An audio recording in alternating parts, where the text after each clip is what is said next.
নমস্কার বন্ধুরা, আয়ন্স মম কিচেনে আপনাদের সবাইকে স্বাগত। আশা করি সবাই ভালো আছেন, আমিও ভালো আছি। আজ বানাচ্ছি চারাপোনা মাছের ঝোল এক বিশেষ মশলায়। এখানে তার জন্য আমি চারাপোনা মাছ নিয়েছি, এটা ধুয়ে লবণ হলুদ মেখে নিয়েছি। আলু কেটে নিয়েছি, টমেটো, কাঁচা লঙ্কা, লবণ, হলুদ, আদা রসুন বাটা, পাঁচফোড়ন তেজপাতা ফোড়নের জন্য, জিরে বাটা, পেঁয়াজ কুচি আর একটুখানি মেথি নিয়েছি। এটা শুকনো খোলায় শুকনো কড়াতে ভালোভাবে এটা ভেজে নিয়েছি। একটা সুন্দর গন্ধ এলে গ্যাসের ফ্লেমটা অফ করে দেবেন। এটা ভালোভাবে ভেজে নিয়েছি, এবার গুঁড়ো করে নেব। এটা কড়াইতে সাদা তেল দিয়েছি, তেলটা আমার গরম হয়ে গেছে। এবারে মাছগুলো ভেজে নেব।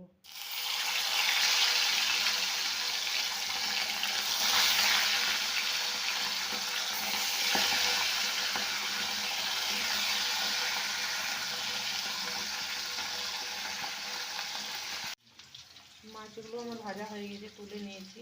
এবারে কড়াইতে আলুগুলো দিয়েছি, এগুলো ভেজে নেব ভালোভাবে।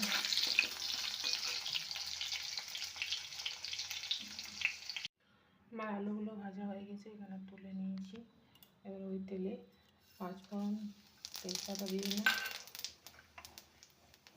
পেঁয়াজ কুচি, পরিমাণে লবণ দিলাম পেঁয়াজটা নরম হওয়ার জন্য। পেঁয়াজটা ভালোভাবে ভেজে নেব। টমেটো কুচিগুলো দিয়ে দেবো, কাঁচা লঙ্কা কুচি, টমেটো কুচি দিয়ে লবণ হলুদ দিয়ে দিলাম। টমেটোগুলো সামান্য নরম হতে দেবো। জিরে বাটাটা দিয়ে দেবো, তারপরে জিরে বাটাটা দিয়ে দিলাম, দিয়ে খুব ভালোভাবে কষাবো এটাকে। সামান্য জল দিলাম,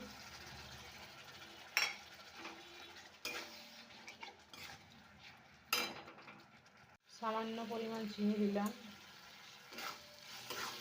2-4 দানা, বেশি দিন। এবারে আলুগুলো দিয়ে দেবো,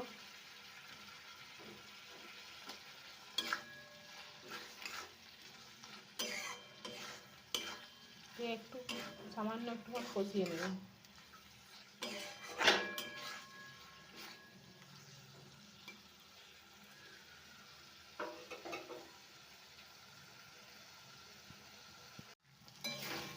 এটা আমার খুব ভালোভাবে কষা হয়ে গেছে, তেল ছেড়ে এসেছে। এবার এর মধ্যে জল দিয়ে দেবো।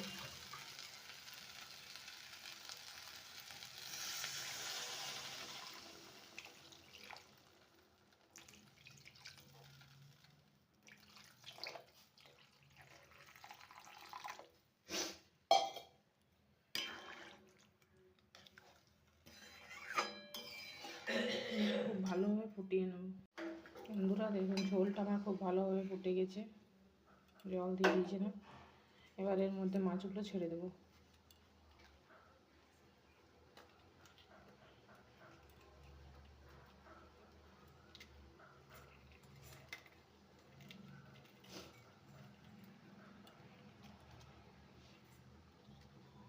আঁচটা বাড়িয়ে ভালোভাবে ফুটিয়ে নেব।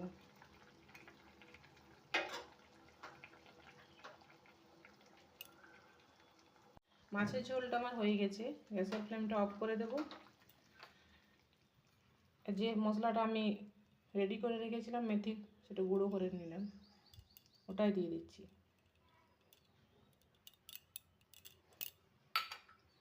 ঢাকা দিয়ে 10 মিনিট রেখে দিলেই রেডি। আপনারাও বাড়িতে এরকমভাবে একবার বানিয়ে দেখবেন, মেথি গুঁড়োর গন্ধটা খুব ভালো লাগে। ভিডিওটি ভালো লাগলে please like, share and subscribe করুন, পাশে থাকুন।